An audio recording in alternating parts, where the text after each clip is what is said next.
Thus have I heard on one occasion the Blessed One was living in Kosambī in Gosita's park.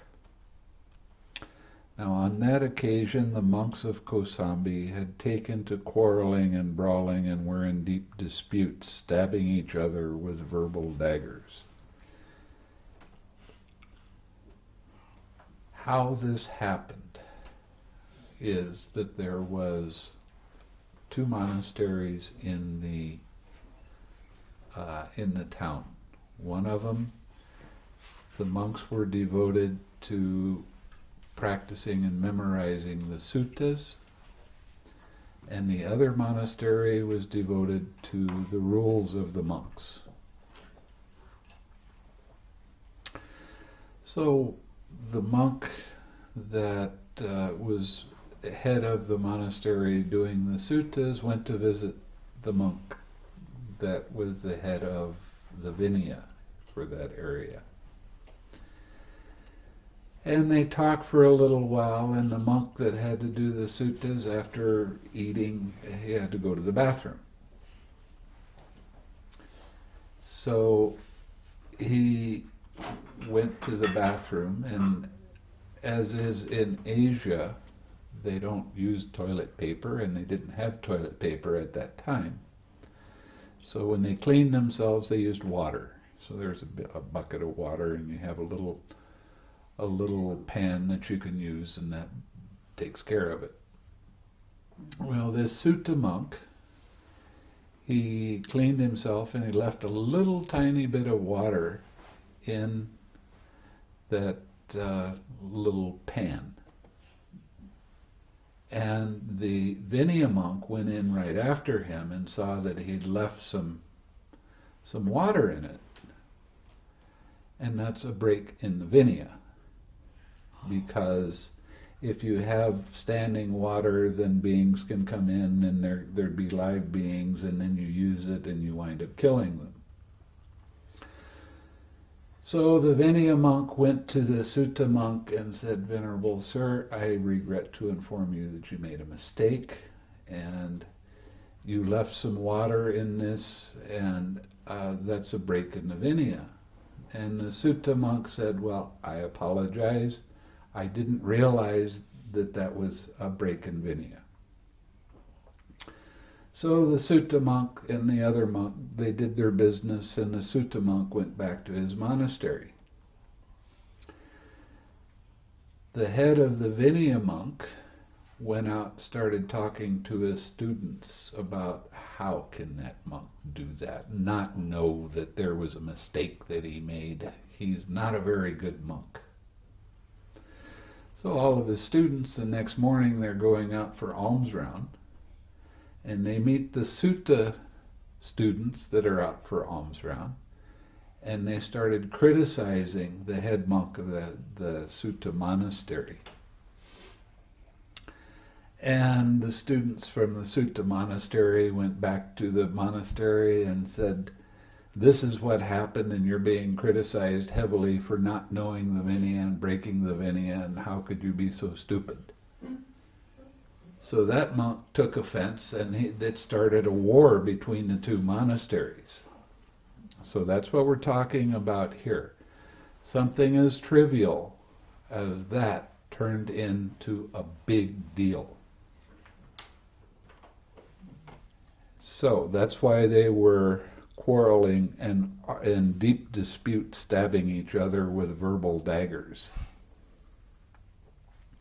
Then a certain monk went to the Blessed One, and after paying homage to him, stood at one side and said, "Venerable Sir, the monks here at Kosambī have taken to quarreling and brawling and are in deep dispute, stabbing each other with verbal daggers.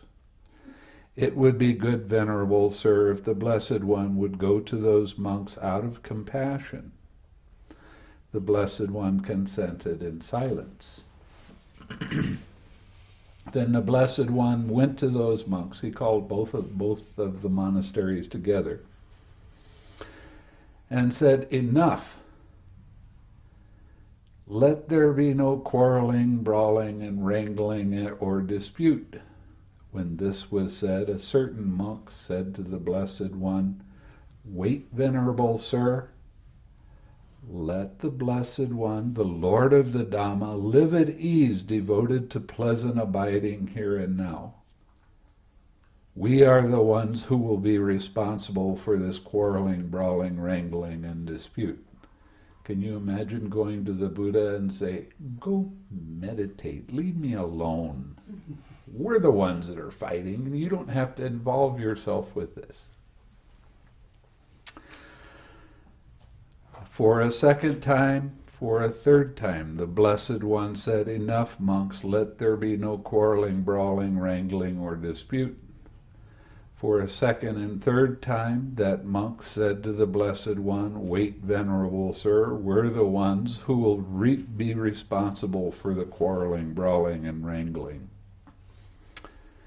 Then, when it was morning, now I have to phrase this, I'll tell you a little bit more.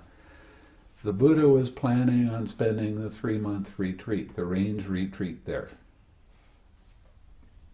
So there was a lot of preparation, a lot of people in town were really excited about this.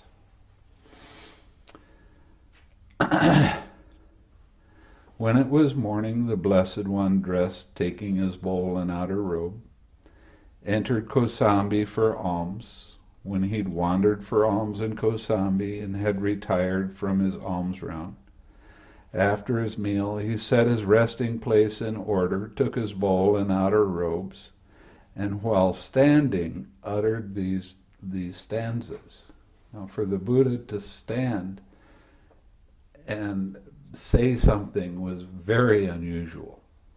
He always would sit if he was going to give the Dhamma.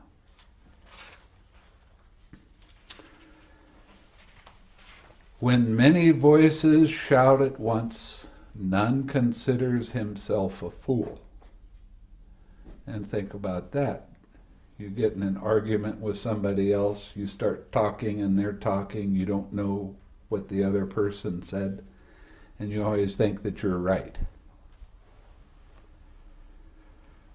Though the Sangha is being split, none thinks himself to be at fault. They have forgotten thoughtful speech. They talk obsessed by words alone. Uncurbed their mouths, they brawl at will.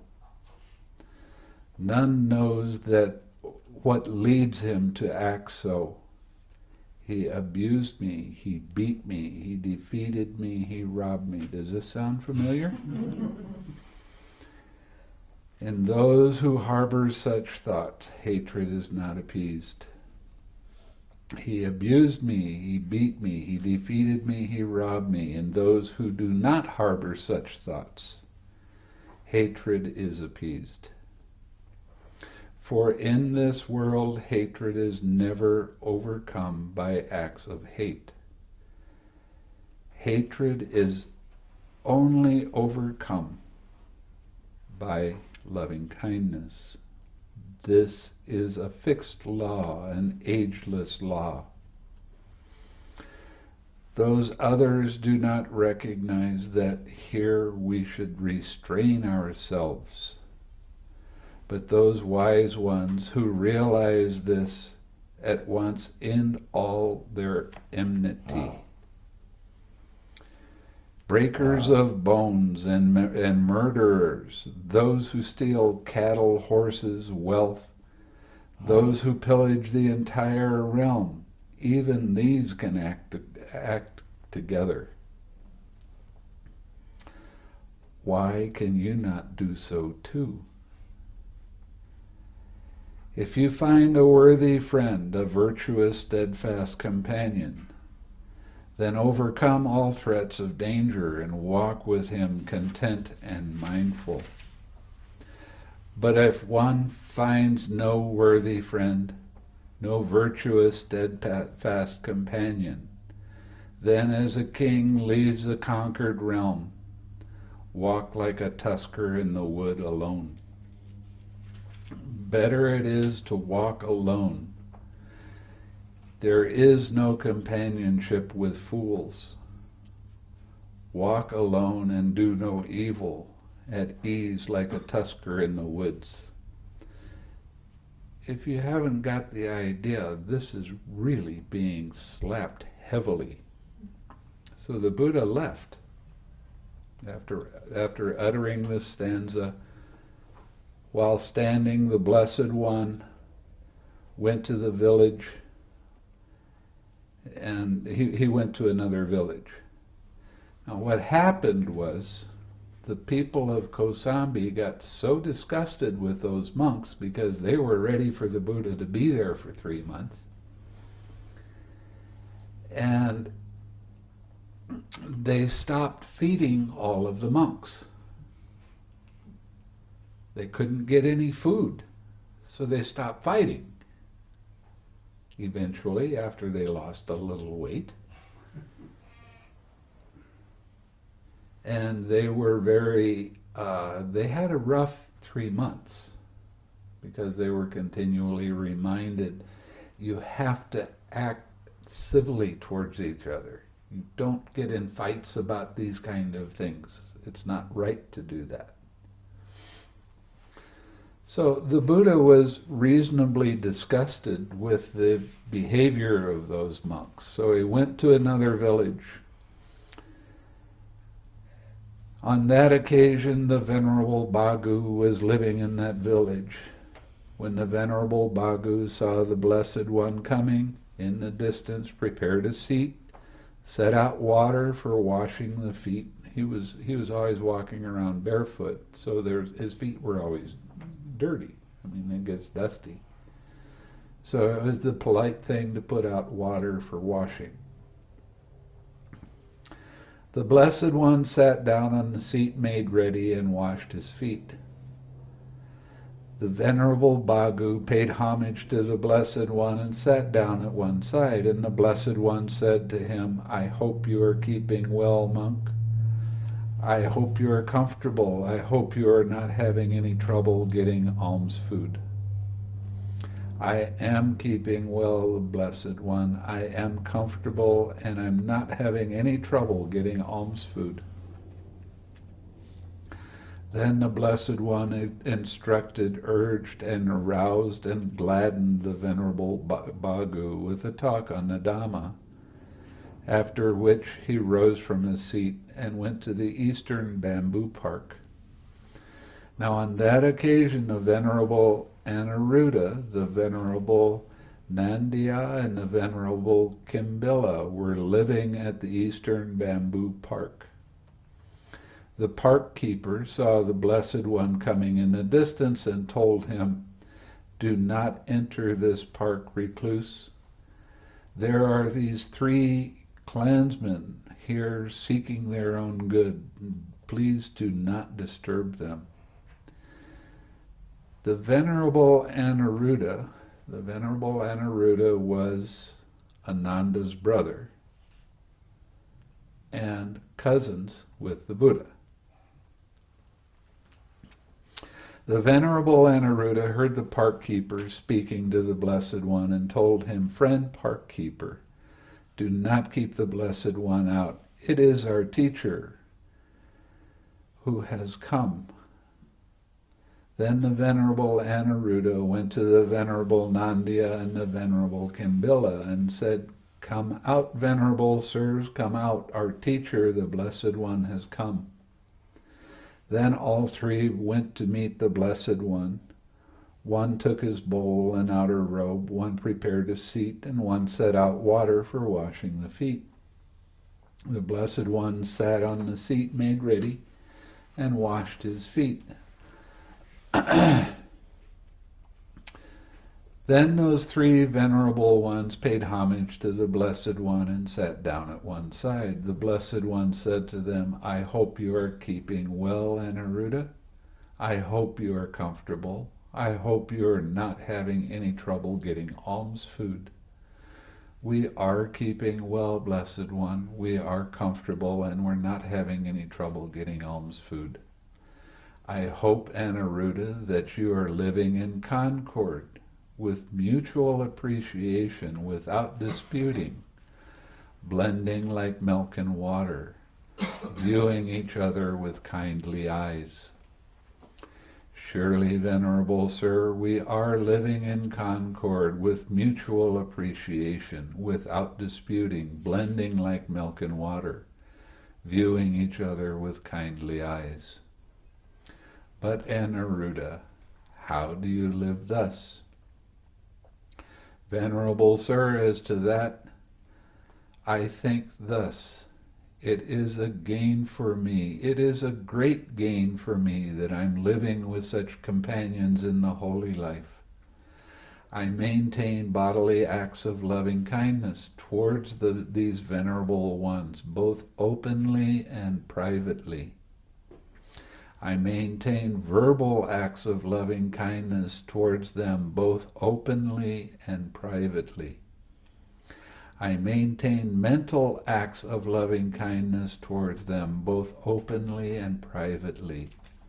I consider, why should I not set aside what I wish to do, and do what these venerable ones wish to do? Then I set aside what I wish to do, and do what these venerable ones wish to do. We are different in body, Venerable Sir, but one in mind. The Venerable Nandiya and the Venerable Kimbila spoke likewise, adding, "This is how, Venerable Sir, we're living in concord with mutual appreciation, without disputing, blending like milk and water, viewing each other with kindly eyes." Good, good, Anuruddha. I hope that you all abide diligent, ardent, and resolute. Surely, Venerable Sir, we abide diligent, ardent, and resolute. But Anuruddha, how do you abide thus? Venerable Sir, as to that, whichever of us returns first from the village with alms food, they prepare the seats, sets out the water for drinking and washing, and puts the refuge bucket in its place. Whichever of us returns last eats any food left over, if he wishes it. So when you go out for alms food, quite often you get more than you can eat. So you leave that food out for any other monk, so they can come and take whatever they want.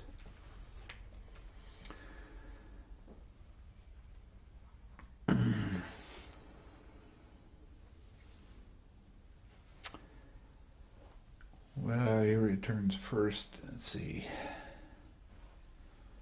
Whichever of us returns last eats any food left over if he wishes. Otherwise, he throws it away where there's no greenery, or drops it in water where there's no life. He puts away the seats, the water for drinking and for washing. He puts away the refuge bucket after washing it, and he sweeps out the eating area. Whoever notices that the pots of water for drinking, washing, and for the latrine are low or empty, takes care of them. If they are too heavy for him, he calls someone else by a signal of the hand, and they move it by joining hands. But because of this, they do not break into speech. But every 5 days, we sit together all night discussing the Dhamma. That is how we abide diligent, ardent, and resolute. Good, good, Anuruddha. But while you abide thus diligent, ardent, and resolute, have you attained any superhuman states, a distinction in knowledge and vision worthy of the noble ones, a comfortable abiding? He's asking, has anybody attained jhana? You didn't know I was showing you what superhuman states were, did you?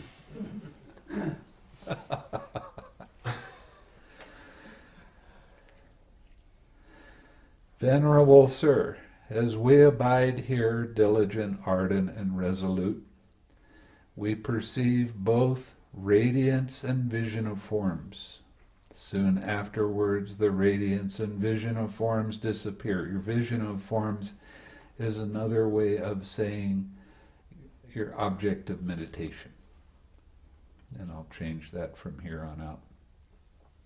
But we have not discovered the cause for that. You should discover the cause for that, Anuruddha, before my awakening, while I was still only an unawakened bodhisattva. I too perceive radiance and your object of meditation. Soon afterwards, the radiance and object of meditation disappeared. I thought, what is the cause and condition why the radiance and object of meditation have disappeared?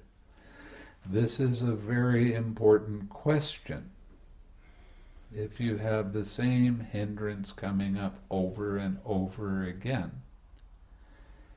ask yourself this question: what is the cause and condition why this hindrance is blocking me?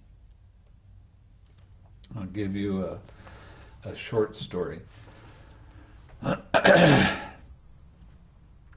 When I was at a meditation center, I did a one-month retreat, and then when I got off retreat, I started fiddling around with things that needed to be fixed, and I was pretty busy because the place was kind of falling apart. And while I was doing that, there was a man that came from another part of the United States, and he wanted to do a retreat. And the teachers thought it would be good if he didn't do it alone, because he was the only one there. So he came up and said, would you do a retreat with him? So he has an idea how to do it, and you inspire each other when you sit in the same place, that sort of thing. So I'm thinking in my mind, I've got all this stuff to do, but I came here to meditate, so I might as well do the retreat. So I started doing the retreat, and I was so restless, it was unbelievable. Now, I'm not restless by nature. I have more problems with sloth and torpor than I do restlessness. So after a couple days of being restless, I started, whoa, what's the matter with me? I'm not like this. It never happened like this before. So I thought, what is the cause of this? Why am I so restless? And then I let that thought go, and I went back to just watching in and out breathing like I was practicing. And in a little while, the answer came to me. You don't really want to be doing this retreat. You want to be out fixing all this other stuff. Now, as soon as I noticed that, I went, I can fix that stuff later. I don't need to do it now. And as soon as I did that, the restlessness went away. What is the cause and condition? Why does this keep coming up? What I basically did was I asked my intuition to come up with an answer for me. You ask a question, then let it go. And your intuition will come up and give you the answer. When? I don't know. Sometimes it takes a long time. Somebody asked me a question 2 years ago. I've let my intuition go for a long time. And finally this year I came up with the answer. But it took 2 years for me to figure it out. It's not going to do that for you. It's not going to take any 2 years to do it. I like to ask myself very deep, knotty kinds of questions.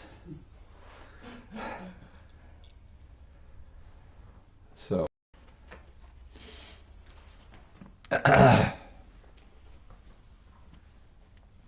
When I considered thus, doubt arose in me. Because of doubt, my collectedness fell away. When my collectedness fell away, the radiance and object of meditation disappeared. So I shall so act that doubt will not arise in me again. As Anuruddha, I was abiding diligent, ardent, and resolute. I perceived both radiance and object of meditation. Soon afterwards, the radiance and object of meditation disappeared. I thought, what is the cause and condition why the radiance and object of meditation have disappeared? Then I considered thus. Inattention arose in me. Because of inattention, my collectedness fell away. When my collectedness fell away, the radiance and object of meditation disappeared. I shall so act that neither doubt nor inattention shall arise in me again. Inattention means not staying with your object of meditation. Just letting your mind kind of ho-hum, think about this and think about that, without using the 6 R's, without catching it. So how do you overcome inattention? Be interested in what you're doing. The more you're interested, the easier it is to... Are you cold, Ruth? No. Oh, okay. Okay. The easier it is to stay with your object of meditation. But if you let these little fleeting thoughts distract you, what happens? You get restless. And what happens when you get restless? I'm not staying with my object of meditation, I have to try harder. Does that sound familiar? Yes.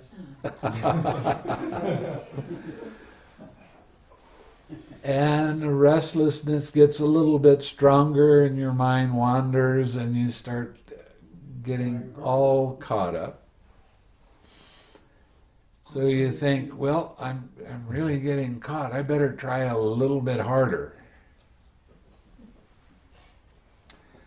And you can really get distracted for long periods of time with wandering thoughts, and all of a sudden you're not here doing the meditation, you're out there 1,000 miles away thinking this and that, and liking this and disliking that, and planning this and planning that.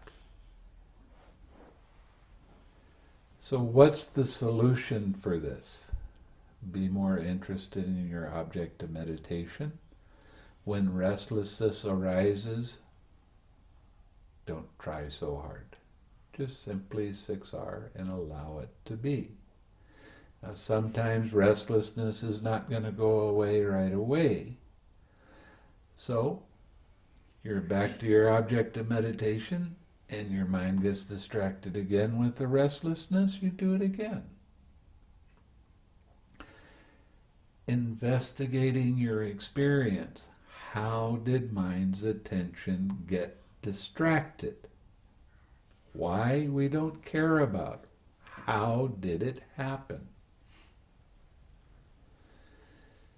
It's real interesting when you start looking more deeply at how this process works. And we talked 2 days about this process. It's the links of dependent origination. So when a hindrance arises, like inattention, you need to pick up your interest in sending loving kindness to your spiritual friend or whatever your object of meditation happens to be. As Anuruddha, I was abiding, diligent, ardent, and resolute.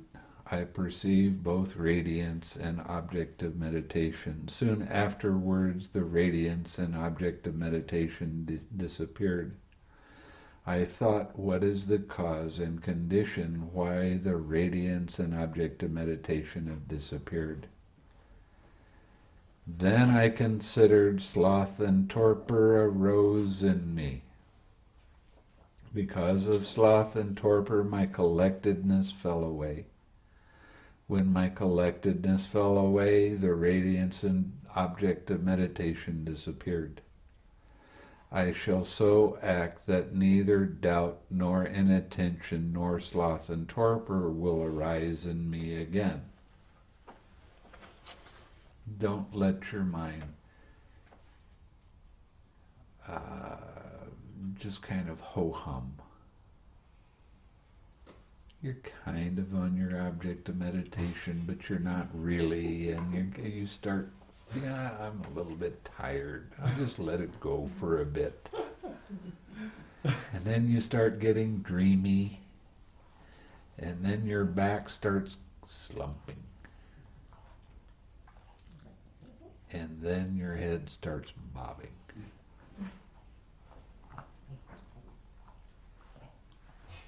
Lizard mind. Yeah, desert mind, lizard mind. Lizard mind.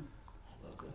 There's in Asia, there's this lizard he'll just come up, and before long he's doing this with his head. And it looks just like people that are caught in sloth and torpor.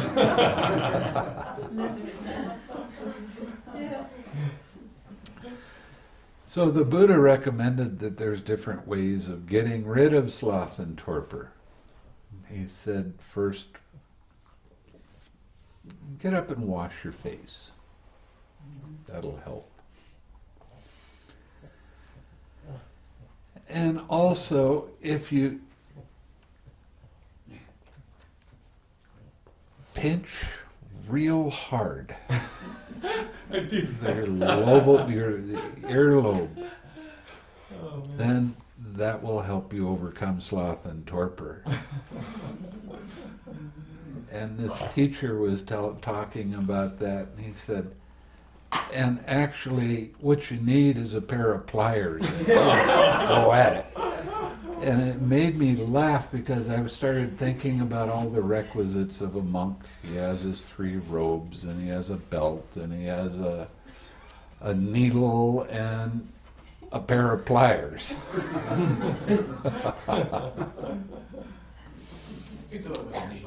You can do it with a needle. You can. That's not pinching. Yeah, clothespin. Yeah, clothespin. That would be good, a clothespin. Monks don't have clothespins, though. Not flyers. But what I found that is the easiest way is if you've been sitting at least a half an hour, sloth and torpor really gets you, get up, go outside, walk backwards. Do your walking space, you walk forwards, stop, walk backwards, stop.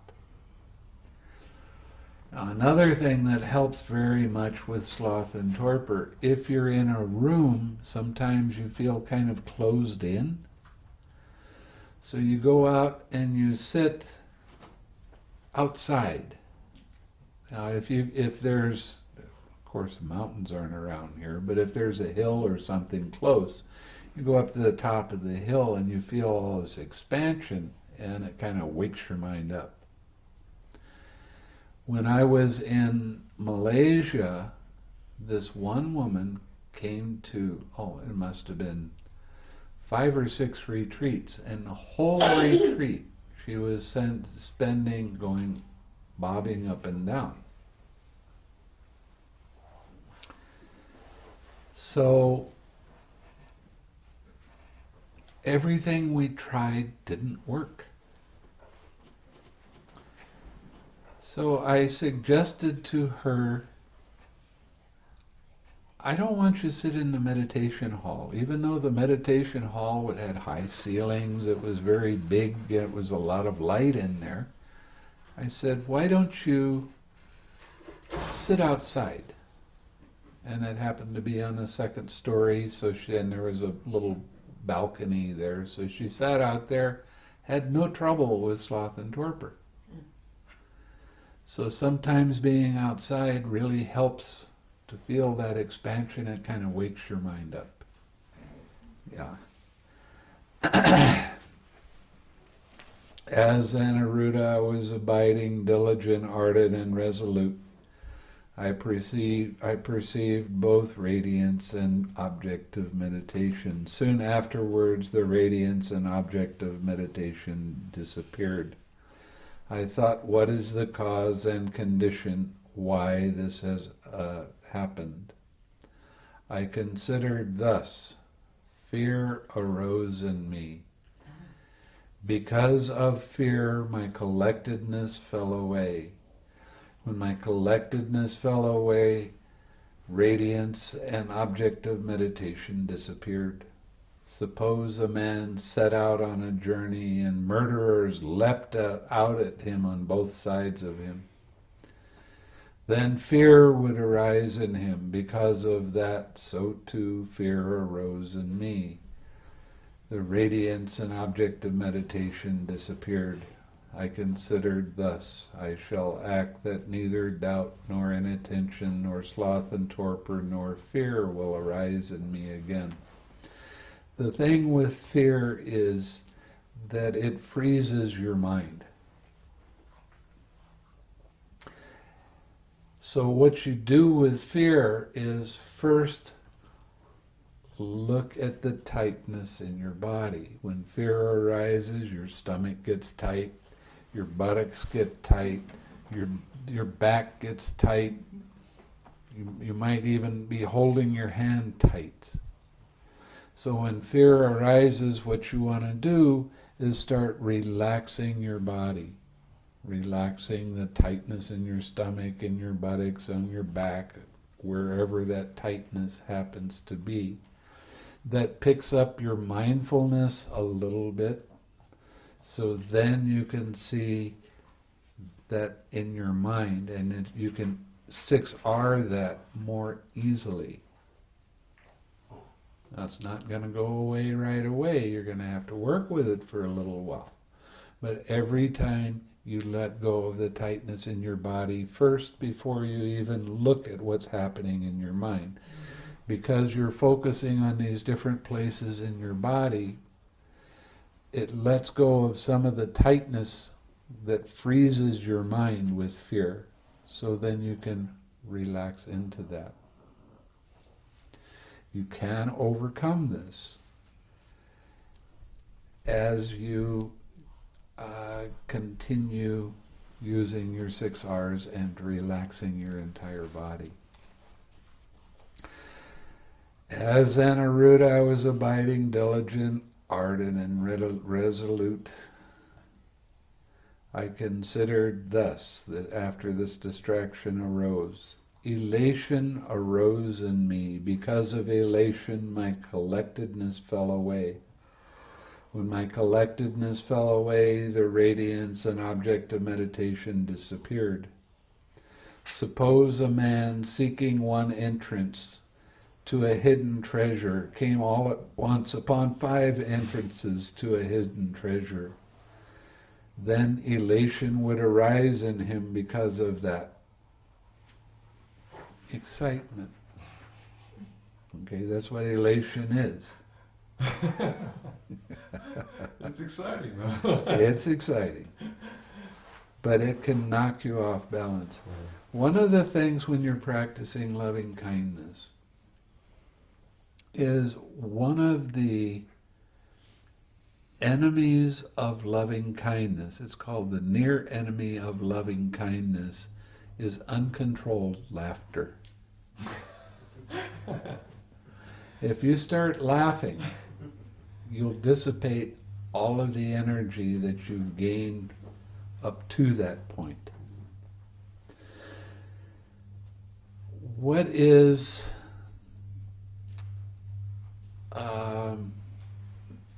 well, do I want to go into this? Okay. there are 5 different kinds of laughter. Okay? The first 2 kinds are called laughter, but they're not really laughing. One of them is a smile without showing your teeth. One of them is a smile showing your teeth. Now this is what the Buddha, that's the way he was. He would either have a little smile on his lips or he would smile showing his teeth. That's all the laughter he experienced. His mind was so strongly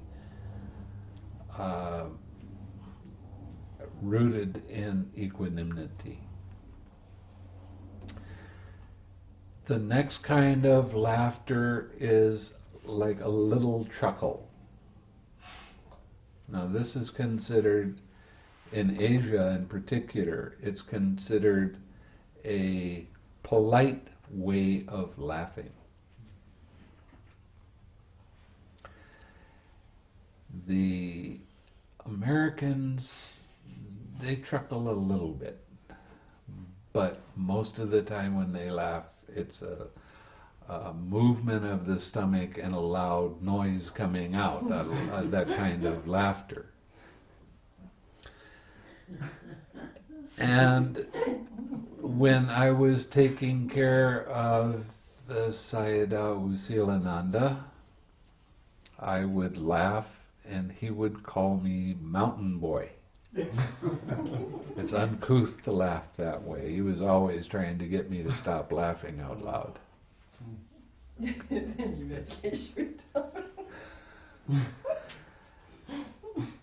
And the last kind of laughter is when you start rocking your body and you can fall over and you have tears coming down and you can't stop.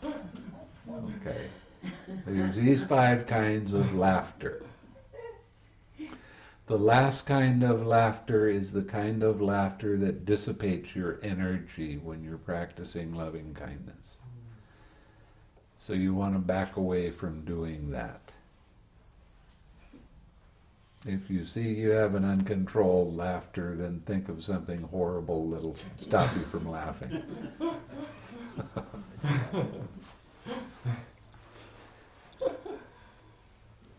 That's the kind of elation that this is talking about. Getting overexcited about seeing something turns into a distraction. It turns into a hindrance, and it will stop you from meditating. So you want to develop your equanimity so that you have enthusiasm without the elation of knocking you off balance.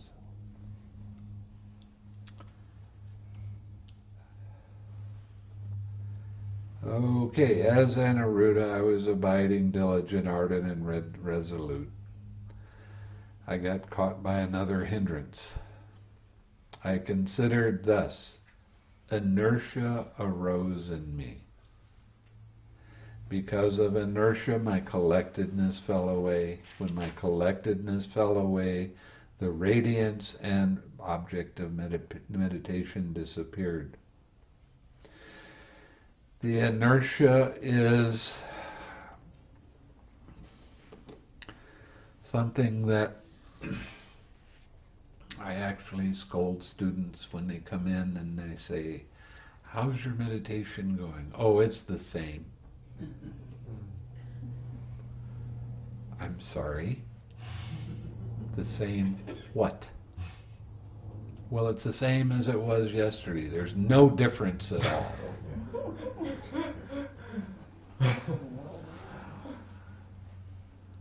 Okay. Everything is different. Everything. Don't come in and tell me that it's the same. Please. Nothing is more frustrating than for me to have to pull it out of you. What are you seeing? How are you seeing it? It's not the same, ever. Every breath you take is different than the one before it. Every heartbeat you have is different than the one before it. Why? Because the one before it isn't here now. What's here right now is what's in the present moment. I need precise observations of what your experience is. If you have inertia, when I used to play basketball, we called it getting stale. It's just that you don't have the interest right then, and you're just going through the motions.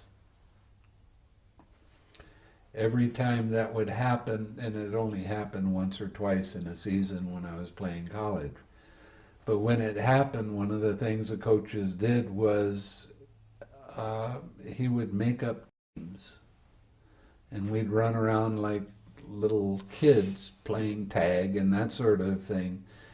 And once we got our energy going, the inertia just being stale didn't happen anymore. So it's the taking interest, the sincere interest in what you're doing while you're doing it. Oh, but I'm bored. Great. Come in and tell me that and see what my response is. I'm bored. I want to change this meditation. It's a good sign. It's not a bad sign. But my answer is always good. Go through it. Who's bored? Who wants a change? Who wants to be entertained? I do. Oops.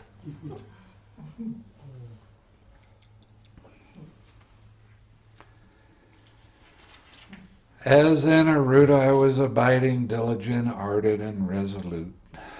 My meditation object went away. And I considered, or I always ask this question, what is the cause and condition why this has happened?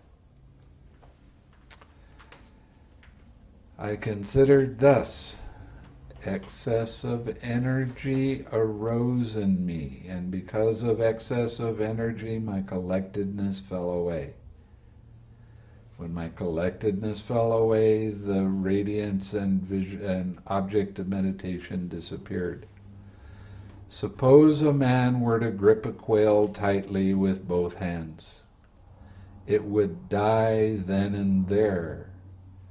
If he gripped too tightly, so too an excess of energy arose in me, trying to push things away. One of the things that it's real hard to get across is that this meditation is about allowing, not controlling. Well, I six-arted and it didn't go away. Okay, so do it again. You're not trying to make something happen.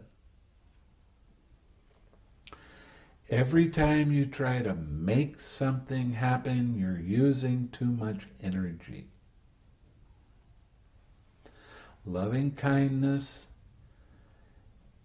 is about lovingly accepting what's there and letting it be. And relaxing and smiling and coming back to your object of meditation. It's not about stopping something. It's not about making something happen. It's not about trying to force anything. Loving kindness is about opening and allowing it to be there. Now think about this. A couple of years ago, my mother died. Did I want that to happen? No. Did I resist the sadness that was there? No. I let the sadness be there. It was a sad moment. It's okay to be sad, just like it's okay to be happy. Whatever is there, you allow it to be there. You're not trying to make it any different than it is. You're not trying to push it around. You're allowing that to be there, but not keeping your attention on it. Then, relax into it. Smile if you can. Lighten your mind.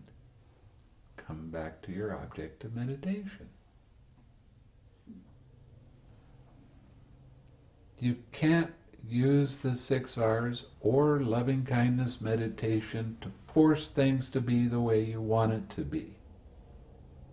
This is all about allowing, opening up, relaxing into it, coming back to your object of meditation. If there's a death in your family, or a death in a family, let's say that, and you don't have this kind of understanding on how things work, there's grief that arises. Grief comes up in many different forms. It can be sadness, it can be anger, it can be frustration. It can be a whole lot of different kinds of mental states. That's what grief is. Now, I worked with a hospice. I helped set up a hospice in San Diego. And I was working with people, and there's family members, they were close to death, and then they died. My job was to get them to allow that pain to be there without trying to change it. It hurts. It tears your heart out. Somebody you love dearly is not there anymore. It's a painful experience. Fine, it's painful. Allow that feeling to be there without trying to change it or make it any different, and relax into it and send some loving kindness to yourself or someone else.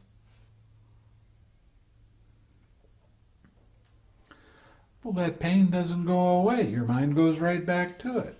Why? Because there's an attachment there. It's only natural that there's an attachment there, right? So you allow that to be there and relax. Come back to your object of meditation. Keep doing that over and over again. What happens is the memory of that person stays, but the pain of them going away becomes less and less. Then you start thinking of them and how much fun you had with them and how you did this or that with them, and you don't have that pain coming up into your mind. If you have pain coming up into your mind, whose pain is it? Who has an attachment? Who tried to control their feeling with thoughts? You have to let go of the thoughts. You have to relax. You have to allow that feeling to rip your heart out. It's okay, your heart can take it.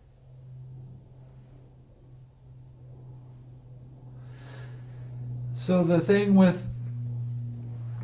the excess of energy is something that we really have to be careful with. By putting in too much energy, by wanting to control, wanting the present moment to be the way we want it to be instead of the way it is, means that we're fighting. We're fighting the truth of the present moment. And there's a lot of suffering in that. So much so that if somebody in your family dies and you resist that and you try to forget it and push it away, that you will probably wind up with some kind of a major problem in your body within 2 years because of the suppression and trying to control the pain. So you have to allow the pain to be there. It's okay for painful things to arise. That's the truth. It has to be okay. It is the truth.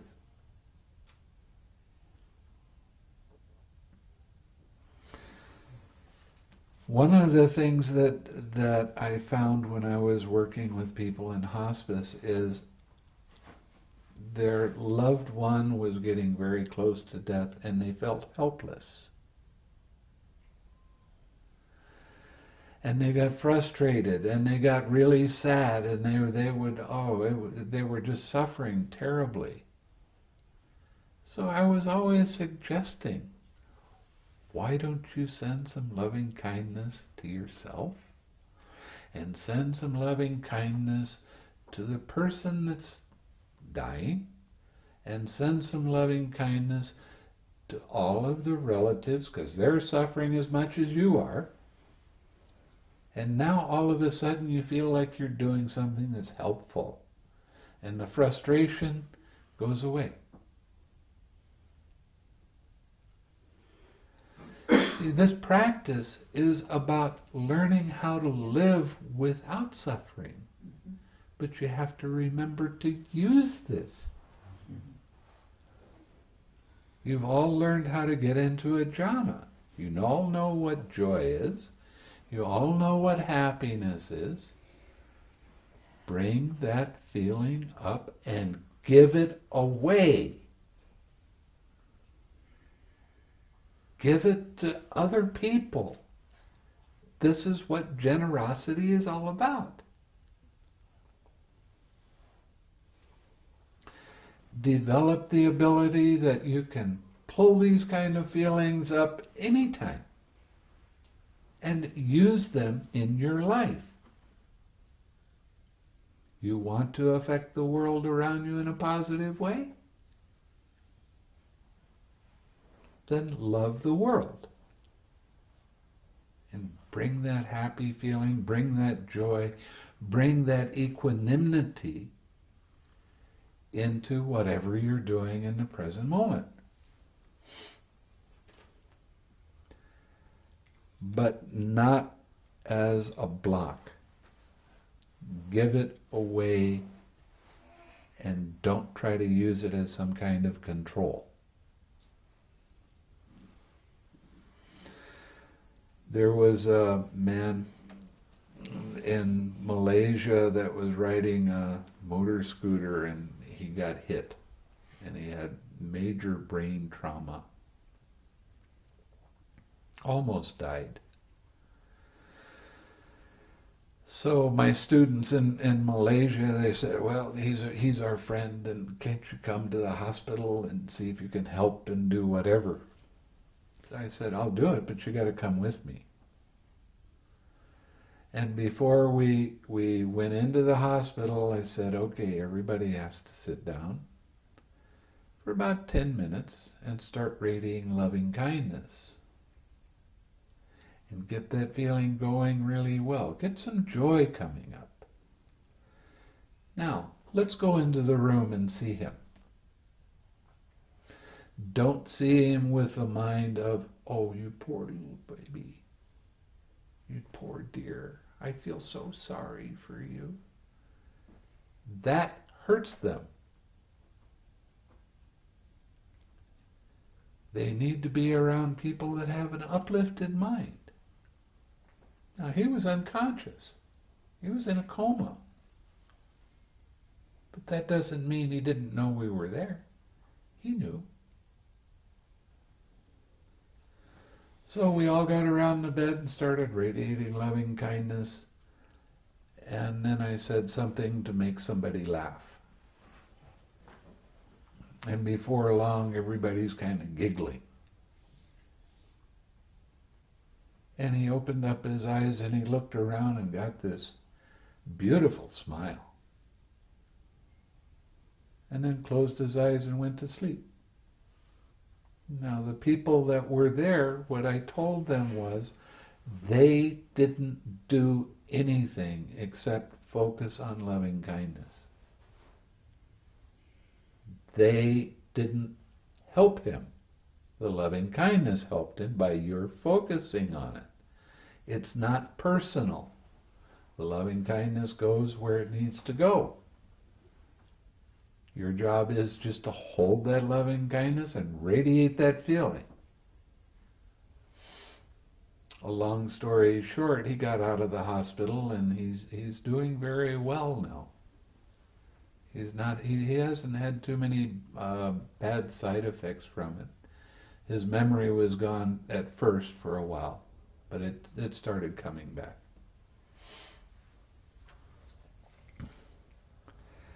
Anyway,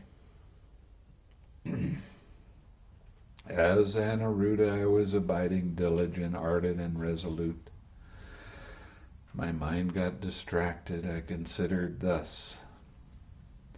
Deficiency of energy arose in me.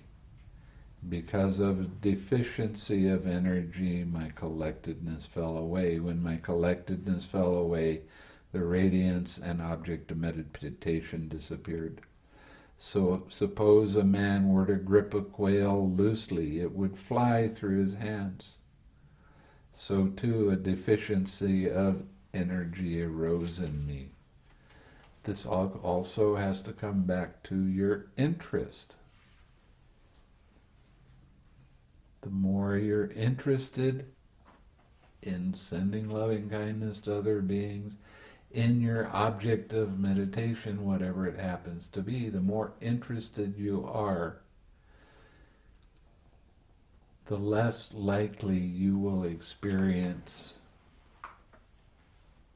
a loss of energy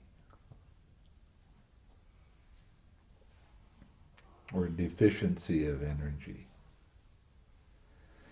Now the interesting thing with this particular meditation, especially when you get into the deeper states, you need to be able to monitor your energy, and you need to be able to adjust little bits at a time.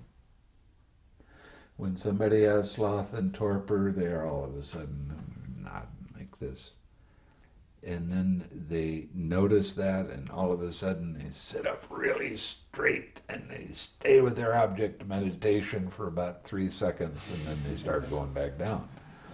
Now that's not balanced energy. What you need to be able to do is recognize when this is occurring, and add a little bit more or take a little bit away depending on what's happening with your energy. But it's always the interest in how things work. How a deficiency of energy arises. How does it happen? Oh, my interest waned a little bit. So you can adjust that energy and stay with your object of meditation more easily.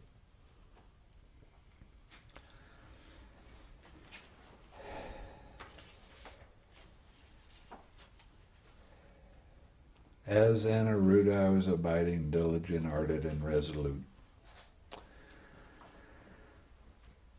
My object of meditation disappeared. I considered thus. Longing arose in me. Longing arose in me. When longing arose in me, my collectedness fell away. When my collectedness fell away, the radiance and object of meditation disappeared. Longing is wanting something to happen the way you want it to happen, when you want it to happen that way. I want Nibbana. Oh, I really want Nibbana. Why can't I get Nibbana?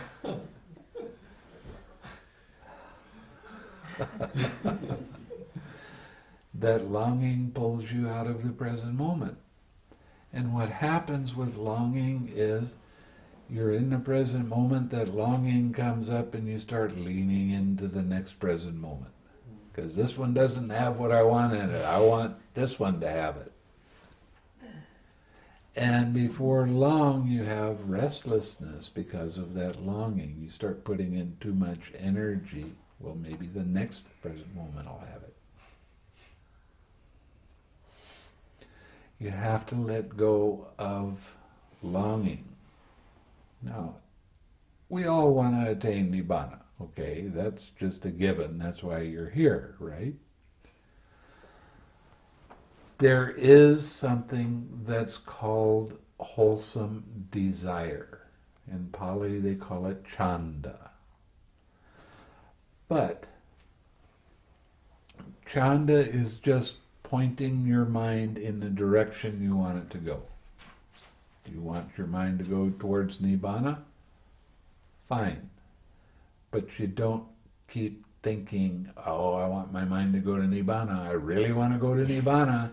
This is what I really want to have happen. You don't do that. You just point your mind in that direction and then forget about it. See, the longing is the continual thinking of it, wanting it, having it happen.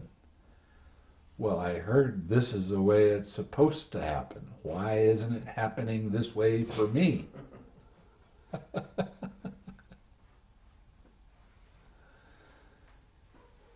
So you have to let go of that longing, that deep ache inside that says, I really got to do it.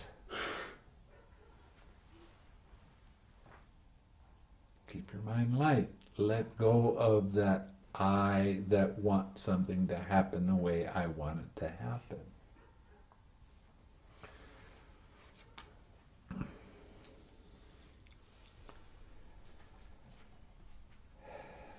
As in a root I was abiding, diligent, ardent, and resolute.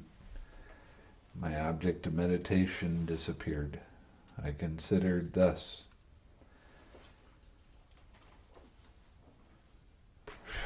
I love Bhikkhu Bodhi for this.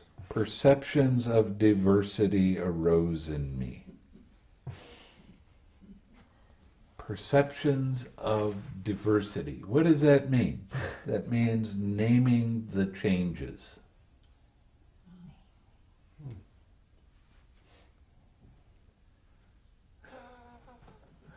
That means you're getting caught in your thinking the experience, not experiencing the experience.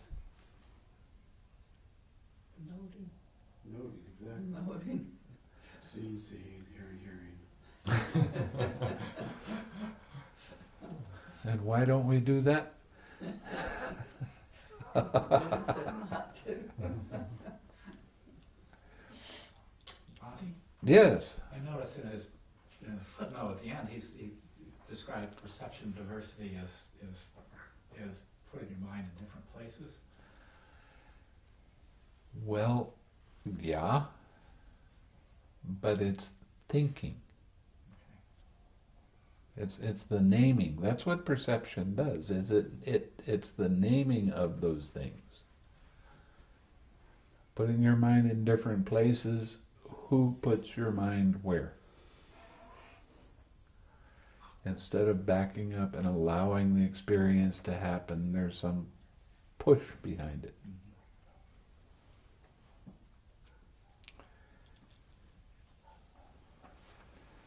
Okay. As in a root I was abiding, diligent, ardent, and resolute.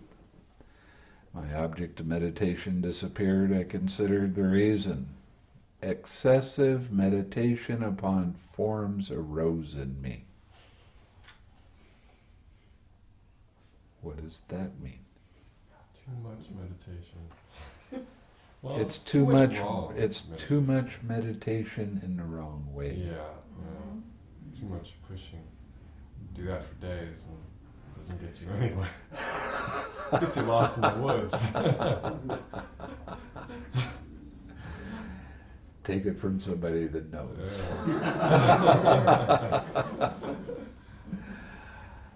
I don't think I you wish could. I wish I had a nickel for every time I told him just to back off.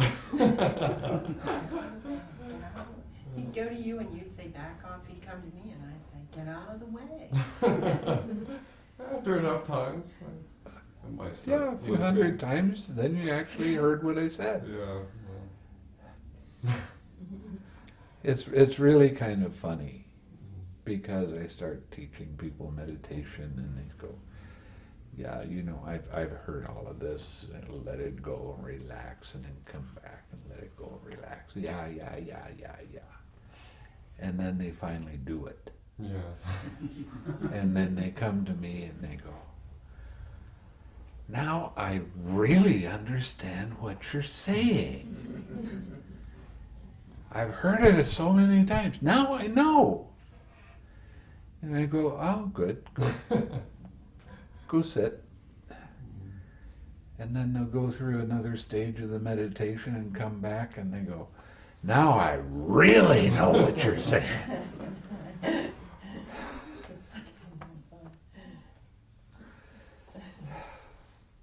Isn't that a natural kind of process? Yes, it is. Engaging in the practice and the understanding, and as you do that, you get a deeper and deeper Yeah. clarity of how the Yeah, application. it all comes back to understanding. It's the translation of the words into your practice and then seeing what that actually is. Yes. But it's always been comical for me to hear things like that. Yeah. It's a process for the meditator of shaving off things they do, shaving off, and the more they do it, they get to exactly what you said. And they just wonder, oh, why couldn't I just do that in the first place?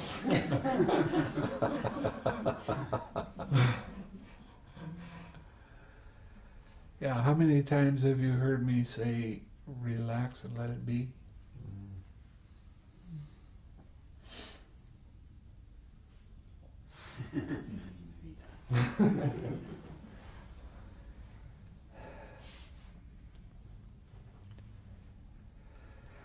When Anuruddha I understood that doubt is an imperfection of mind, I abandoned doubt, an imperfection of mind.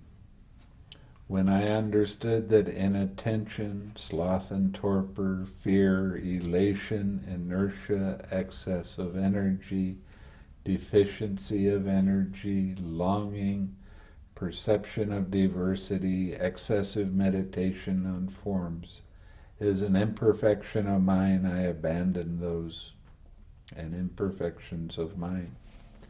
As Anuruddha, I was abiding diligent, ardent, and resolute.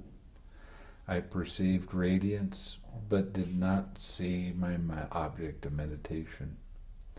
I saw my object of meditation, but I did not perceive the radiance. Even for a whole night, or a whole day, or a whole day and a night, I thought, what is the cause and condition of this? Then I considered thus. On the occasion when I did not attend to the object of meditation, but attended to the radiance, need both, I perceived the radiance, but not the object of meditation. On the occasion when I attended to the radiance, I did not attend to the radiance, but attended only to the object of meditation. Then I saw the object of meditation, but didn't perceive the radiance. Now this is specifically talking about loving kindness, in case you hadn't wondered. Even for a whole night, a whole day and a night, as Anuruddha I was abiding diligent, ardent, and resolute, I perceived limited radiance and saw limited amounts of object of meditation. I perceived immeasurable radiance and saw immeasurable forms of the object of meditation.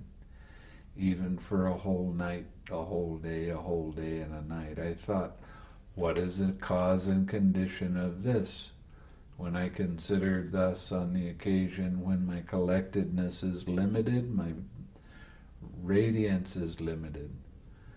With this limited radiance, I perceive both limited radiance and limited forms. But on occasion when my collectedness was immeasurable, my observation was immeasurable. With immeasurable observation, I perceived immeasurable radiance and see immeasurable objects of meditation, even for a whole day, a whole night, a whole day and a night. When Anuruddha, I understood that doubt is an imperfection of mind, and had abandoned doubt, an imperfection of mind, then I understood. When I understood that inattention is an imperfection of mind, and had abandoned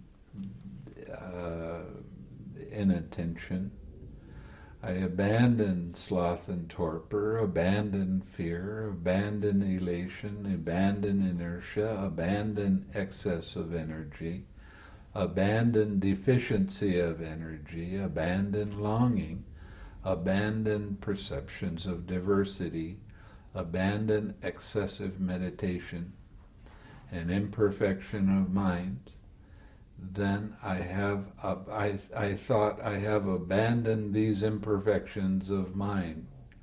Let me now develop collectedness in 3 ways.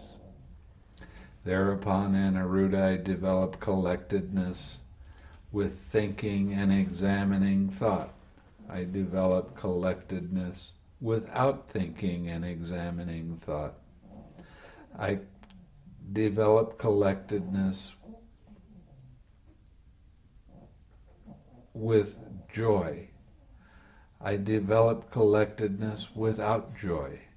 I develop collectedness accompanied by enjoyment. This means happiness. I develop collectedness accompanied by equanimity. Now, we just went through all 4 of the first jhanas, the material jhanas. When Anuruddha, I develop collectedness with thinking and examining thought. When I develop collectedness accompanied by equanimity, the knowledge and vision arose in me. My deliverance is unshakable. This is my last birth. There is no renewal of being. That is what the Blessed One said. The Venerable Anuruddha was satisfied and delighted in the Blessed One's words. So what he's talking about is being able to experience and use this information so you don't get caught. Upakkilesa. Kilesa means hindrance, basically. Upa means many hindrances. There's 10 of them. The Visuddhimagga took this and changed all of them to suit what he wanted that to suit. So when you compare this to the Visuddhimagga, it doesn't add up very well. But people that practice vipassana, they are very much caught up with the Upakkilesas. And they fight the Upakkilesas, and they try to control the Upakkilesas, and they will do all sorts of gyrations with their mind so that these disturbances don't come up and bother them.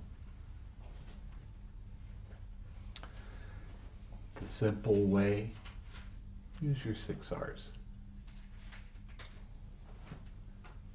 Ask yourself the question, what's the cause and condition? Why is this happening?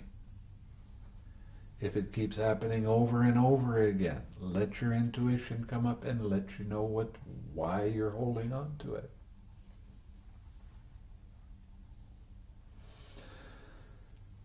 You are your own teacher. You're teaching yourself. I'm giving you words that can point you in a direction, but you are the ones that are doing the work.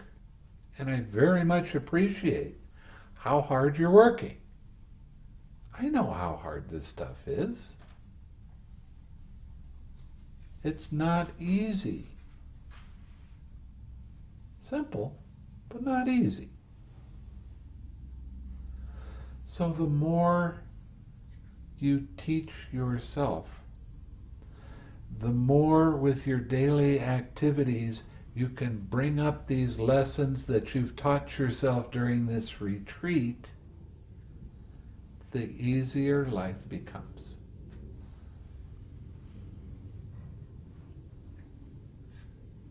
It's not a maybe. Try it. Or not. Your choice. You want to indulge in your pain? Be my guest. The whole point of the Buddha's teaching is about change. Learning how to change from having old bad habits and developing new good habits. Learning how to let go of the old pains, then the suffering that you always cause yourself, and bring up some happiness and contentment and balance of mind. That's as much nibbana as anything else is, right? You let go of the craving, you let go of the suffering. No more fire. No more pain.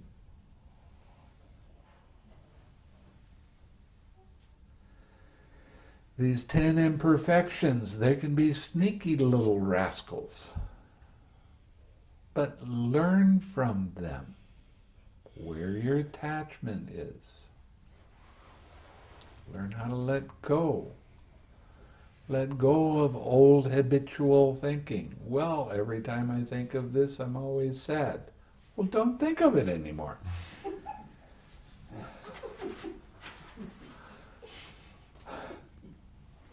Six are it. Bring up the lesson you've learned from developing your meditation here.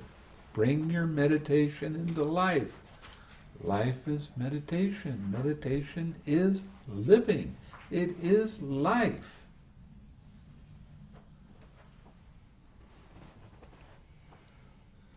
Okay. Now tonight is the last day of the retreat for some of you, and for others it's not. So, when you get off retreat, don't forget the lessons. Don't forget the happiness and fun you had exploring your mind. Bring that up often. Your mind is going to get caught in your daily stuff. And you're going to forget at times. The function of mindfulness is to remember. To remember what? That's part of it, but remember to smile. It's Rick Bond.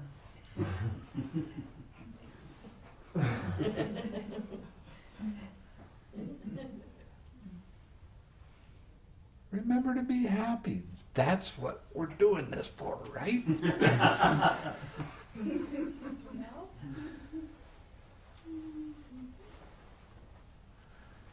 You're going to get caught. You're going to get caught by life. But that's your challenge. How long are you going to get caught?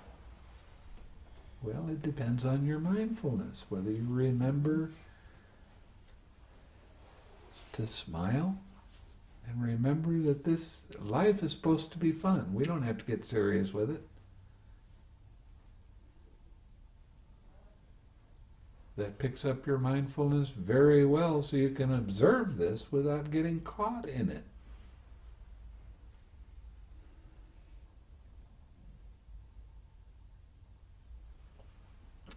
When you go home, you need to practice an hour every day.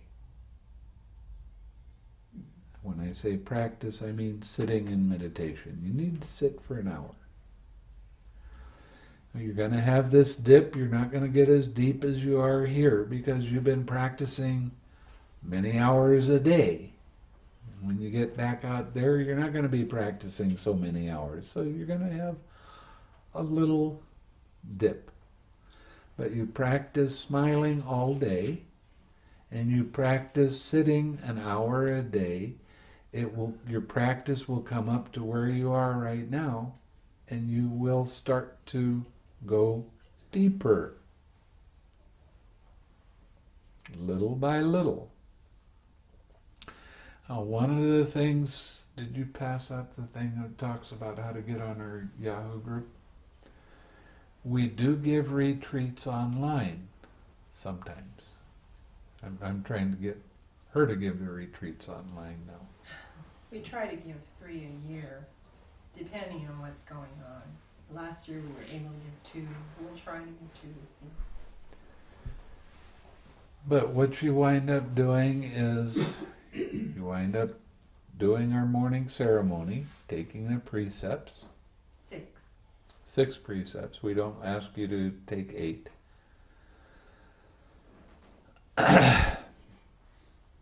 Meditate in the morning. At lunchtime, after lunch, try to meditate a little bit. When you get home, we'll give you the Dhamma talks to listen to.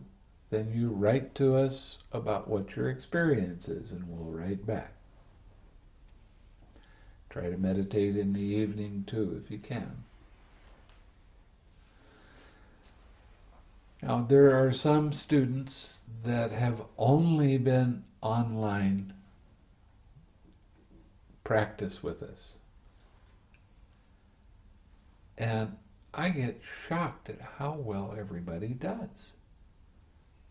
I mean, they really do good.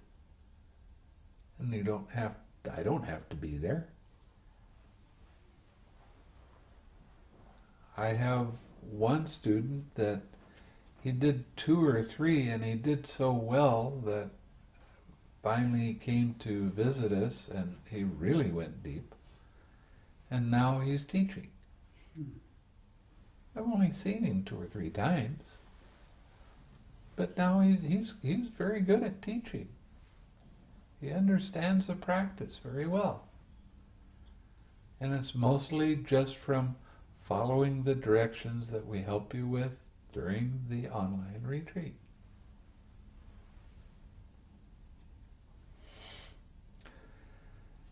If you have any questions, you can get on our Yahoo group, and we got a whole bunch of people that like to give answers, and they're generally pretty good. Sometimes I even pop on there and give an answer or 2.